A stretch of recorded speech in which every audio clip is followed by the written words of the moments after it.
Washington Post reported that while still in office as Attorney General, John Mitchell had personally controlled a secret Republican fund.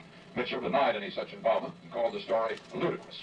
The new charge also brought a response from Vice President Agnew, who has stopped in Tampa. I have full confidence in Mr. Mitchell and in the people in the Republican organization, and I think that that kind of unattributed report at a time like this is counterproductive. We must bear in mind that those who published it have already shown their sympathy for the other ticket. A band and some young cheerleaders. All non-denial denials. They doubt our ancestry, but they don't say the story isn't accurate. I mean, did you understand one thing he was saying? What I can't figure out is what is a real denial? Well, if they start calling us goddamn liars, we better start circling the wagons. When do you think they'll start doing it? Get out of Tampa. Joe, come on, what's going on with you guys at the FBI? I've been trying to get to you for weeks. Your secretary says you're not in. Last night I called you, said you couldn't talk. And this morning, as soon as our Mitchell story hits the stands, you call me and say you got to see me right away. Why? Now, you guys have been causing big trouble at the Bureau. Why? Our reports are showing up in your paper almost verbatim. Well, you've really been on the mark, except for Mitchell. Now, we didn't have that. That he controlled the fund. Right. Our agents have been busting ass, but we're going to go back now and see if we've missed anything. Joe, what I don't understand is all the people who might know details of the bugging operation the FBI hasn't even talked to. And why have you conducted your interviews at Creep personnel, at Creep headquarters, instead of at their homes where they might feel freer to talk? Joe, wait a minute. Why have the interviews at Creep always been conducted within the presence of the lawyer who works for Creep? You know, look. You know, I can't answer for the whole Bureau. Oh, come on. I do what I'm told. I followed my orders, period.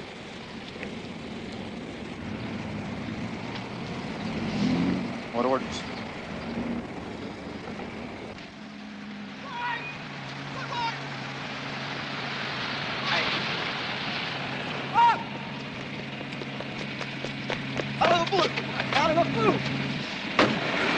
Okay, this morning I get a tip call a guy by the name of Alex Shipley, who is now the Assistant Attorney General of Tennessee. Now, the guy told me that called me that said that Shipley was asked in the summer of 1971 by an old Army buddy, a Donald Segretti, to join a group of other lawyers for Nixon's campaign to sabotage a Democratic candidate.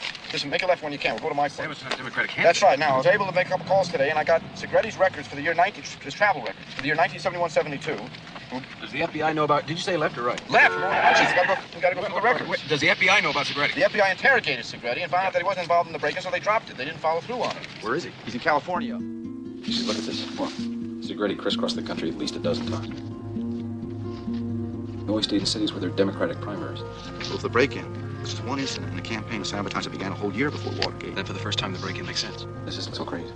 This whole thing didn't start with the bugging at the headquarters. Segretti was doing this a year before the bugging. And a year before, Nixon wasn't slaughtering Muskie. He was running behind Muskie. Before Muskie self-destructed. If he self-destructed. Hi, Donald Segretti? That's right. I'm Carl Bernstein from the Washington Post. Hi. What can I do for you? Well, my paper just sent me out here to try to persuade you to go on the record. Why me? I guess because you were the head coordinator of Nixon's sabotage campaign against the Democrats. Carl, you want some coffee? You read my mind. Carl, tell me something. What do you imagine the head coordinator does? Well, I guess basically you were involved in recruiting other people like yourself, other lawyers. Lawyers. Like Alex Shipley. I made it clear that I would not do anything violent or illegal. What do you mean by illegal? Watergate, I mean, that's the whole bugging. That's horrendous. And what kind of stuff do you guys do then? Nickel and dime stuff. Stuff with a little wit attached to it. I mean, when you sent out on Muskie stationery that Senator Hubert Humphrey was going out with call girls. Listen, if anything, it helped the man's image. What was the one on Muskie stationery that you sent out that said that Scoop Jackson was having a bastard child? So sometimes it got up to a quarter, off the record. I think one of the most interesting ones was a Canuck letter. What about it? Come on. Where you claim that Muskie slurred the Canadian. Oh, I didn't write that. Do you know who did? Carl, when you guys print it in the papers, then I'll know. Smart guy, Don.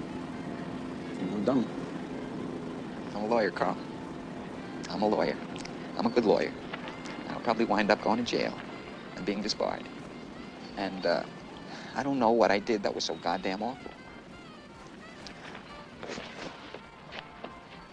I'll tell you something, none of this was my idea. I didn't go looking for the job. Well, that's important. Chapin came to you.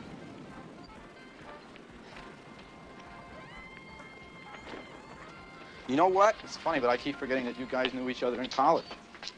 You were friends at SC, you and Chapin. Who else was there? It was me, Dwight, Ziegler, the whole USC Mafia. And that's when you got involved in the student elections, and you started to try to get your man in, so you stuffed ballot boxes. And what was that term you guys used for screwing up the opposition? Rat fucking. That's right. And you were just doing the same kind of stuff when you were out campaigning for President Nixon? Let me tell you something. We did a lot worse things in college.